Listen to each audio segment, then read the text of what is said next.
శ్రీభరత్ బలం ఏంటి? చాలా ఉన్నాయి. అంటే ఏ విధంగా అడుగుతున్నారు మీరు? పొలిటికల్‌గా, మెంటల్‌గా.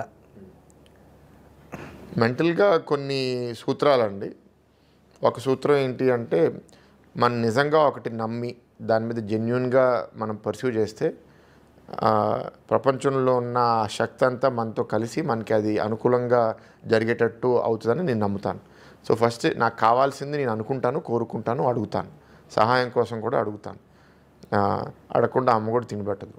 సో నాకు కావాల్సింది నేను మిమ్మల్ని అడుగుతా, ఇంకొకరిని అడుగుతా. దానివల్ల నాకు చాలామంది సహాయం చేశారు ఫస్ట్. నెక్స్ట్ ఏంటి అంటే, చెప్పింది చేయాలి. అప్పుడు మన మాట మీద నమ్మకం పెరుగుతుంది. ఎక్కువ మంది మనతో పనిచేయగలుగుతారని నమ్ముతాను. దానివల్ల కూడా నాకు బలం వస్తుంది. ఎందుకంటే ఒక అబద్ధం చెప్తే ఆ అబద్ధం నుంచి కాపాడుకోవడానికి లేకపోతే దాచుకోవడానికి ఇంకో 10, 100 అబద్ధాలు చెప్పాల్సి వస్తుంది. అదే నిజం చెప్తే ఆ పూటకి ఇబ్బందిగా ఉన్నా మనం గుర్తుపెట్టుకుని మళ్ళీ ఆ అబద్ధం కాపాడుకోవాల్సిన అవసరం లేదు.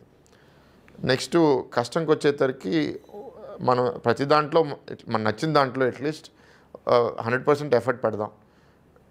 లాస్ట్ మినిట్ దాకా కష్టపడదాం. దాని తర్వాత ఫలితం అనేది మన చేతిలో లేదు అని మైండ్ సెట్ ఉందనుకోండి, కొన్నిసార్లు గెలుస్తాం, కొన్నిసార్లు ఓడిపోతాం. బట్ పాజిటివిటీ ఉంటుంది, ఎఫర్ట్ పెడతాం. ఏం జరిగినా మంచిగా జరిగింది అనే నమ్మకం కూడా నాకు ఎక్కువ. సో అందుకే నేను గెలుపు, ఓటమి, మంచి చెడులో నేను అంత ఆ పూటకేం ఫీల్ అయినా లాంగ్ టర్మ్ నేను అది ఎక్కువ నాకు అది భారంగా నేను భావించను. సో ఇట్లాంటి కొన్ని జీవితంలో నేర్చుకున్నాను.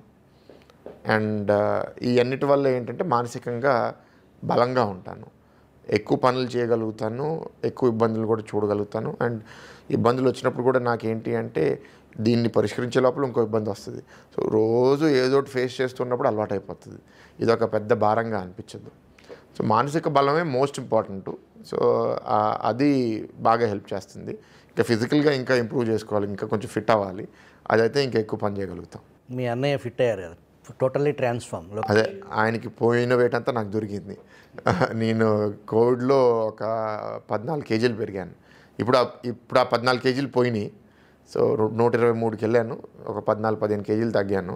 నేను ఇంకో 15 కేజీలు తగ్గుదామని అనుకుంటున్నాను. ఇప్పుడు కొంత ఎలక్షన్ ముందు తగ్గుతా, కొంత ఎలక్షన్ తర్వాత. మీ పార్టీ అధినేత చంద్రబాబుని అక్రమ నిర్బంధం, అరెస్టు, జైలుకు పంపించడం, అప్పుడు మీ కుటుంబ సభ్యుల మానసిక పరిస్థితి ఎలా ఉండేది? ఆబ్వియస్లీ ఫస్ట్ బాధ ఉంటుందండి. కానీ మనం ఎవరి కోసం ఎక్కువ బాధపడతాము అంటే, వాళ్ళు బలహీనులు, లేకపోతే వాళ్ళకి ఏదో అయిపోతుంది అనే ఒక భయం. మన పిల్లోడు బయట రోడ్డు మీద ఒకటే వెళ్తే ఎంత టెన్షన్ వస్తుంది మనకి. ఏమో ఏదో యాక్సిడెంట్ అయిపోతుందేమో, ఏదో అయితే మన పరిస్థితి ఏంటి అనే భయం ఉంటుంది. బాబుగారికి వచ్చేసరికి మానసికంగా, శారీరకంగా చాలా బలమైన మనిషి అని నా నమ్మకం. ఆయన ఎవరు ఏమీ చేయలేరు. ఆయన జైల్లో ఉన్నా సరే ఆయన మానసికంగా ఫేస్ చేయగలుగుతారనేది నమ్మకం. సో వీళ్ళు ఏదో ఈయన మీద ఒక క్రిమినల్ యాక్టివిటీ ప్లాన్ చేసి ఏదో చేస్తే అది ఆబ్వియస్లీ మన చేతిలో లేదు. కానీ అంత ధైర్యం వీళ్ళు చేస్తారని నేను అనుకోవట్లేదు. సో ఇది లేదు కాబట్టి ఆయన బాగానే ఉంటాడు. ఆయన అక్కడ చూడటం మాకు బాధ, ఆయన అక్కడ వెళ్ళడం మాకు బాధ, ఆయన బయటికి తెచ్చుకోవాల్సిన బాధ్యత ఉంది. సో అంతవరకు బాధపడ్డాం అంతే తప్ప ఏదో అయిపోతుంది ఆయనకి, ఏదో అయిపోతాడనే భయం అయితే నాకు లేదు. ఇంకా పట్టుదల, కోపం, వీళ్ళు ఇంత దౌర్జన్యం చేస్తే ఇంకా తిప్పి గట్టిగా కొట్టాలనే కోపం మాత్రం పెరిగింది. నారా లోకేష్ రెడ్ బుక్పై చర్యలు ఉంటాయా? 100% ఉండాలి. ఉంటాయా అని కాదు. ఎందుకు అంటే గతంలో తప్పులు చేసిన ఆఫీసర్సు, తప్పులు చేసిన నాయకులు అంటే వ్యతిరేక పార్టీలో వాళ్ళు కూడా మనం క్షమించేస్తాము అంటే ఇంకా తప్పులు చేస్తారు. So that is not correct thing. అందుకే వాళ్ళ లొకేషన్ అనేది ఏంటంటే, ఎవరు చట్టం పూర్తిగా వాళ్ళ చేతులు తీసేసుకుని వైఎస్ఆర్సీపీ తొత్తుల్లాగా ఆఫీసర్స్ ప్రవర్తిస్తున్నారో, ఏ నాయకులు ఈ ప్రభుత్వంలో ఉన్న బలం వాడుకుని పూర్తిగా ఇల్లీగల్గా వ్యవహరిస్తున్నారో, ఒకరిని బాగా ఇబ్బంది పెడుతున్నారో, అట్లాంటి వాళ్ళ పేర్లంతా రెడ్ బుక్లో పెట్టుకున్నారు. చట్ట ప్రకారమే వాళ్ళకి శిక్ష రావాలి. మనమేమి అదనంగా మనమేం గుండెజం చేయక్కర్లే. వాళ్ళు చేసిన తప్పుకి చట్టం దాని పని చేసుకుంటే చాలు. వాళ్ళకి శిక్ష అయితే ఏదో విధంగా ఉంటుంది. అది కోర్టు రూపంలోనో లేకపోతే సస్పెన్షన్ రూపంలోనో ఏదో ఒకటి ఉంటుంది. రకరకాల మనిషి బట్టి మారుతూ ఉంటుంది. బట్ అది చేయకపోతే క్రమశిక్షణ ఇంకా సమాజంలో తగ్గిపోతుంది. ఒక ఆఫీసర్కి బాధ్యత కాన్స్టిట్యూషనల్ వాల్యూస్ అప్హోల్డ్ చేయడానికి, వాళ్ళ రాజకీయ నాయకుడు చెప్పింది ఒక బానిసలాగా చేయడానికి కాదు.